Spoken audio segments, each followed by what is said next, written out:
It is a substitution in the dying minutes of the game, but will President Muhammadu Buhari's new ministers make a telling contribution to national development before the final whistle is blown? 1 week to the Osun State governorship election, we speak to those who are in the running and those who are running away from their erstwhile parties. These days, the PVCs are more popular than movies in DVDs. Every party is dancing to woo those in possession of theirs, but which party will smile home when the chips are toted? Also today on Political Update, PDP in reconciliation drive in Osun State and on the national stage as key elections loom. We have these and a myriad of questions as we navigate Nigeria's political labyrinth together. I'm Fisayo Ogunfuyi. Welcome. This week, President Muhammadu Buhari swore in 7 newly appointed ministers to fill existing vacancies in the Federal Executive Council created by the departure of those who resigned to pursue political aspirations.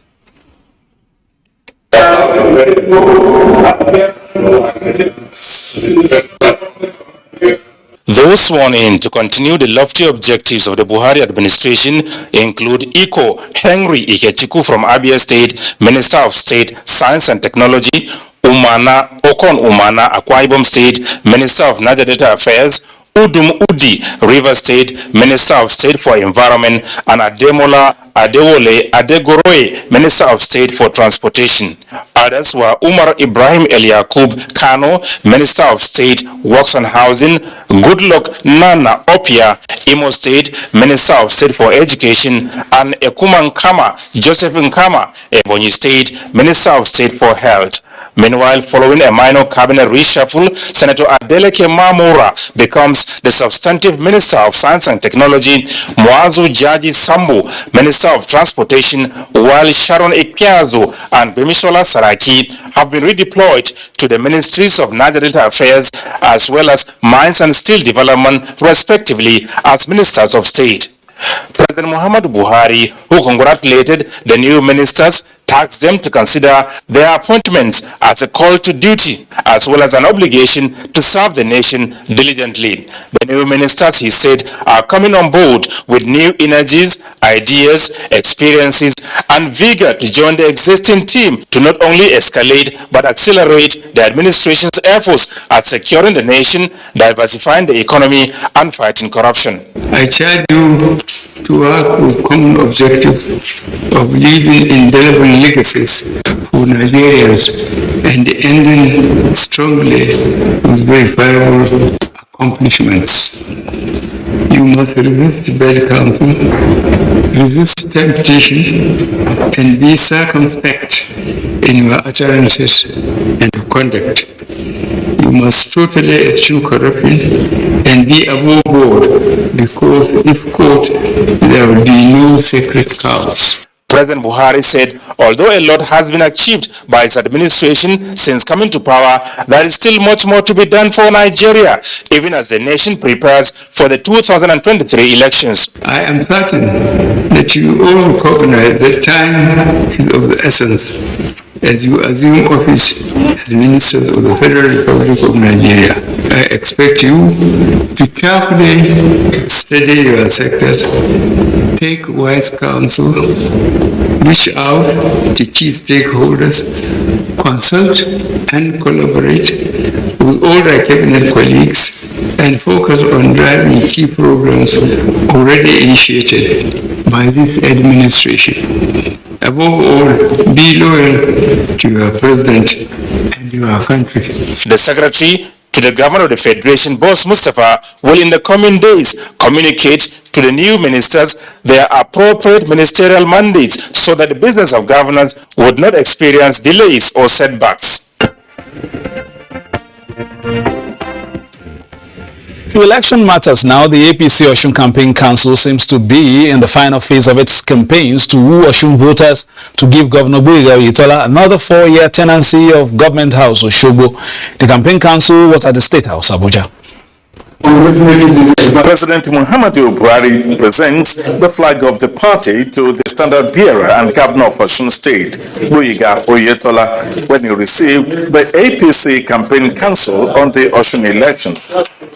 I'm briefing State House correspondent after the meeting. Senator Abubakar Kyari, Deputy National Chairman, North, standing in for the National Chairman of the party, as well as Chairman of the Campaign Council and Governor of Lagos State, Babajide Sanwo-Olu, are optimistic that the party will do well and win the forthcoming election. From the party's point of view, His Excellency, and also the public, His Excellency Governor Oyetola had done extremely well.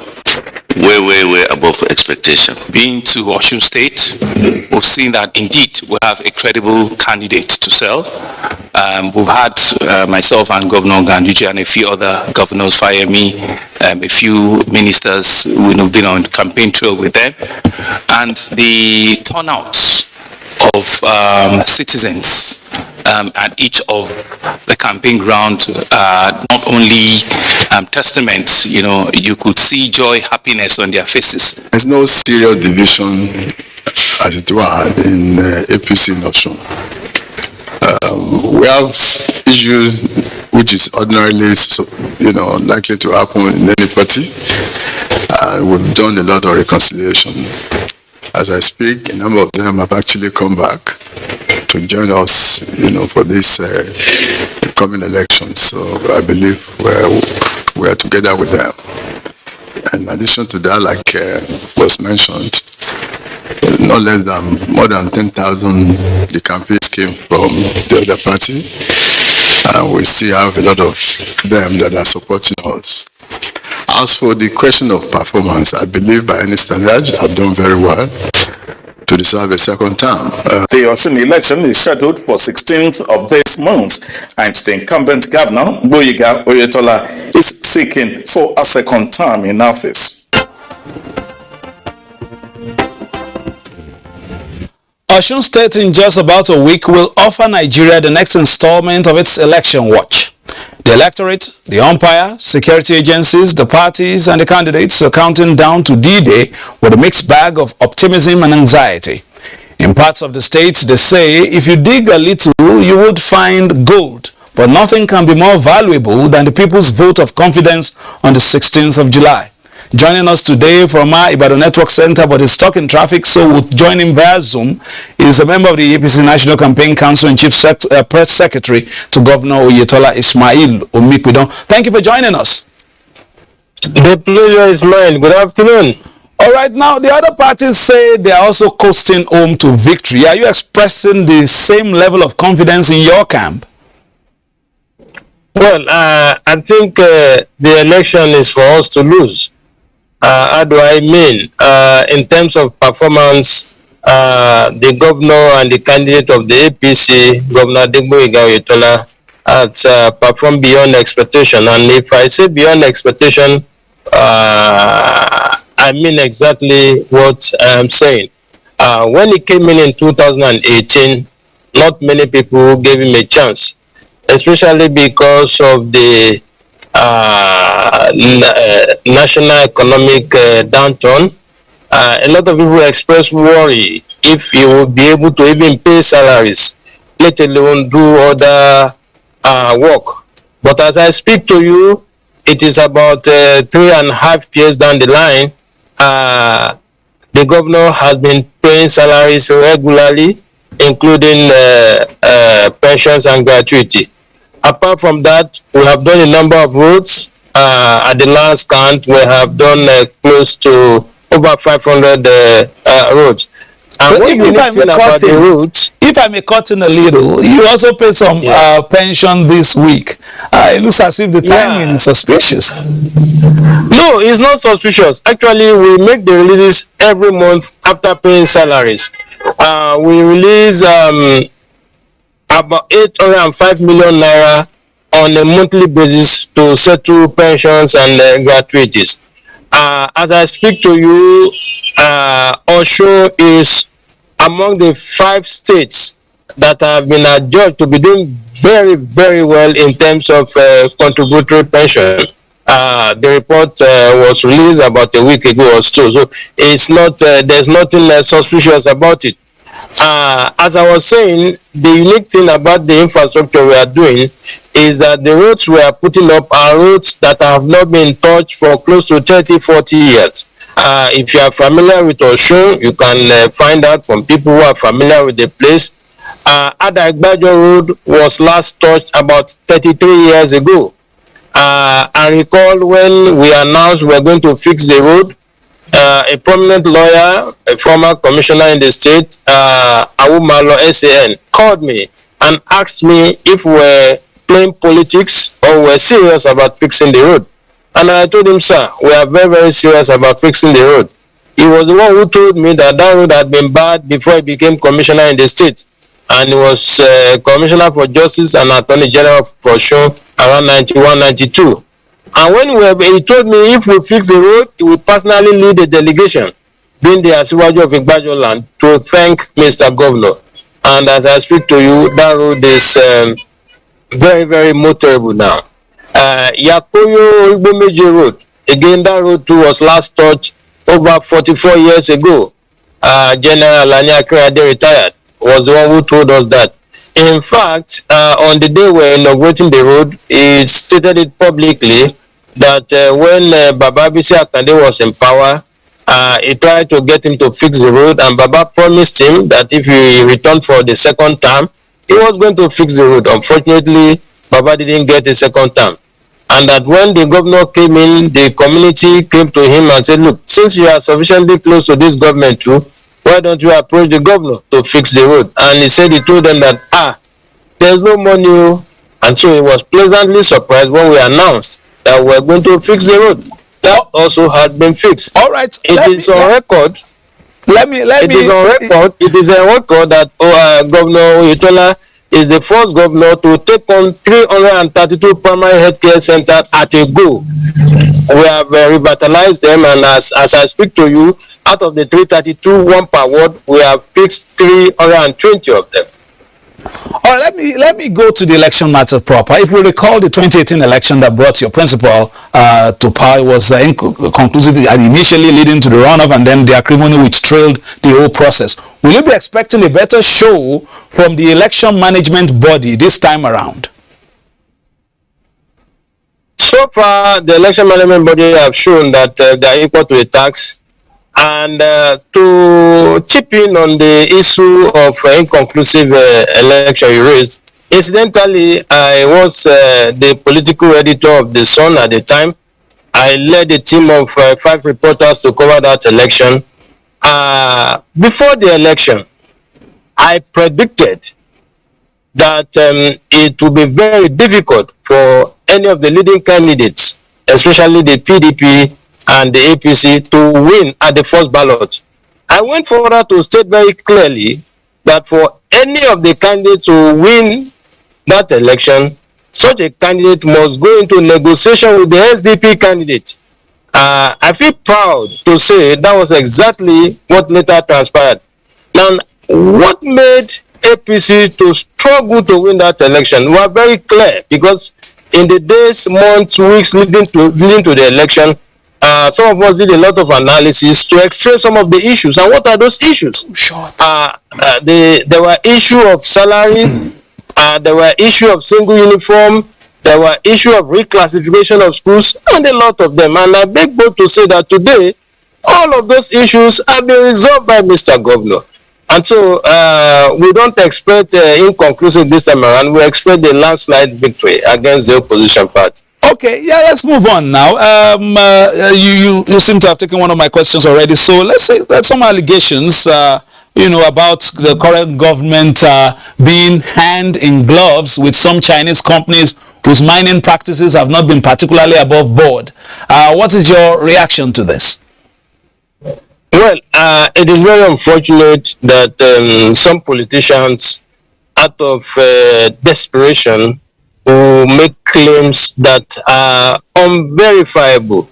As a matter of fact, on Wednesday, there was a governorship debate put together by Arise Television, And one of the candidates of one of the governorship candidates, in person of Dr. Akin Ogunbiyi, made allusion to the fact that the state government must partner with Chinese company.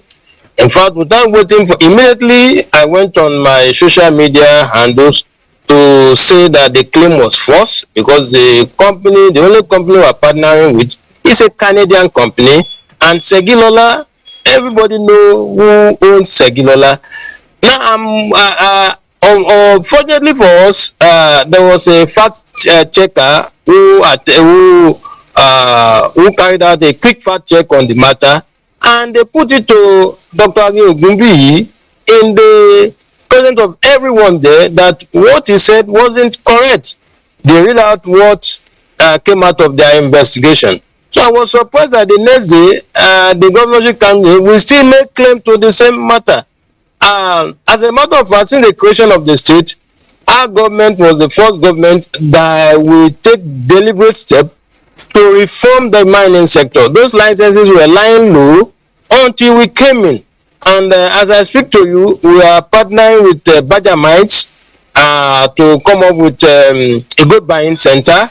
And we have reached close to 70-75%. And I want to say today that with our investment in the mining sector so far, in another year or so, we are not likely to be going cap in hand to Abuja to beg for money to fix some of our infrastructure. All right, I'll come back to you. I need to take a few reports from the other side as well. The People's Democratic Party Special Reconciliation on Osun and Lagos States have submitted its report, of course, on Osun State to the national leadership of the party. Just one word. Chairman of the Special Reconciliation Committee for Osun and Lagos States, Yitayo Jegede, senior advocate of Nigeria and former governorship candidate of the PDP in Ondo State, submitting interim report on its efforts to reconcile aggrieved members in the two factions in the state. Good news, the factions have resolved to work for the victory of the party in the forthcoming governorship election. We were also able to extract commitments from all the sides that the only way to achieve success is if you have a united front. United front, by the grace of God, is what we have worked on. In spite of your assignment in Osun and Lagos, I want you to take this opportunity, just like you did Osun, to hit the ground in Lagos. Say submitted one volume interim report on Osun State alone is in view of the closeness of the governorship election, as the leadership of the party agreed with the report that Osun State is waiting for the PDP to return to power. Meanwhile, the People's Democratic Party has embarked on a nationwide permanent voter card sensitization appeal, making an appeal to Nigerians to get their PVCs to make the desired impact on the general elections next year. College leveraging on the period for continuous voter registration exercise extended by INEC to Nigerians. You may not be wrong. PDP is among those taking advantage of the extension. So it is the time to act now. You have to go out there, get people informed, let them come out and get their PVC. What started as an in-house sensitization at the National Secretariat now take it to the party's legacy house in Abuja, where a national sensitization and roadshow was flagged off. And those who have not registered can take the window now. They are available by INEC to go ahead, come out en masse and register and pick up the permanent voter's card. Women constitute a large percentage of the population, over half, and they need this sensitization. We are targeting 10 million youths.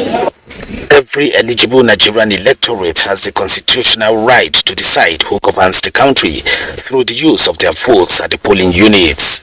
Everybody should hurry up and get his or her PVC. And without your PVC, you are nothing. Let the message go down to the grassroots, just not the grassroots, to the state.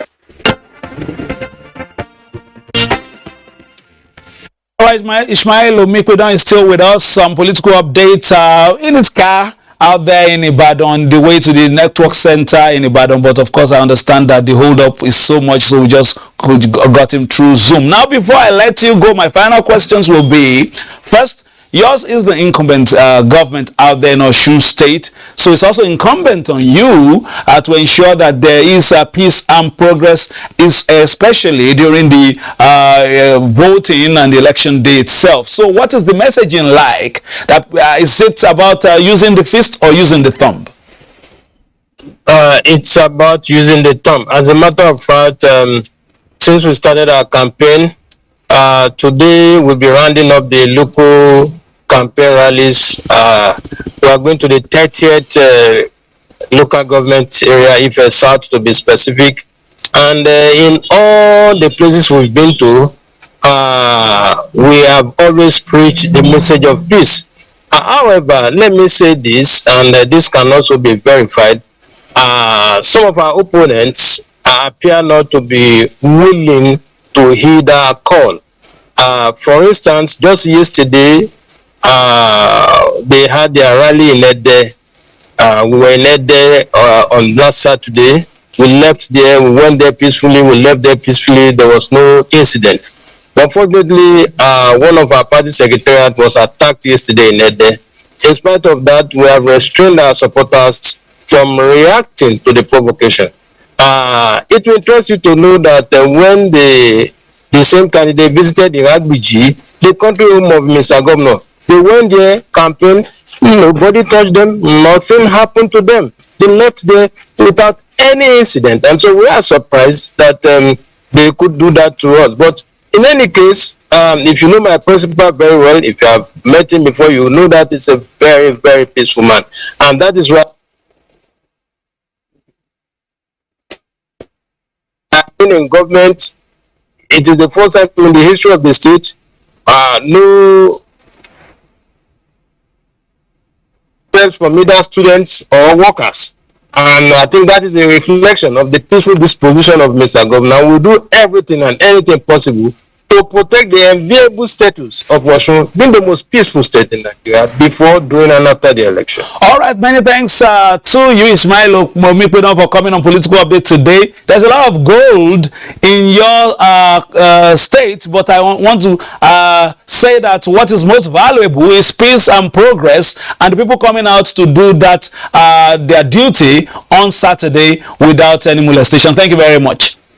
We will ensure that, I promise. Thank you. All right, that's the program today. Political updates, of course, this rounds of the program for the week. Mr. Ogufu is my name. Thanking you for being a part of it. And of course, we keep an eye on the United Kingdom, where the Prime Minister is just sitting and waiting for who will take over later. And of course, our condolences to Japan as well. Lost their former Prime Minister on, very tragic situation out there in Tokyo. So thank you very much for being a part of it. We will, of course, return on Tuesday, of course, with another package. Don't forget to continue with the Nigerian Television Authority, where we give you the very best of news, reviews, previews, and interviews, Africa's finest and largest. And it is the season. 1 week to Osun elections. Play your politics for the greater good. Bye-bye now.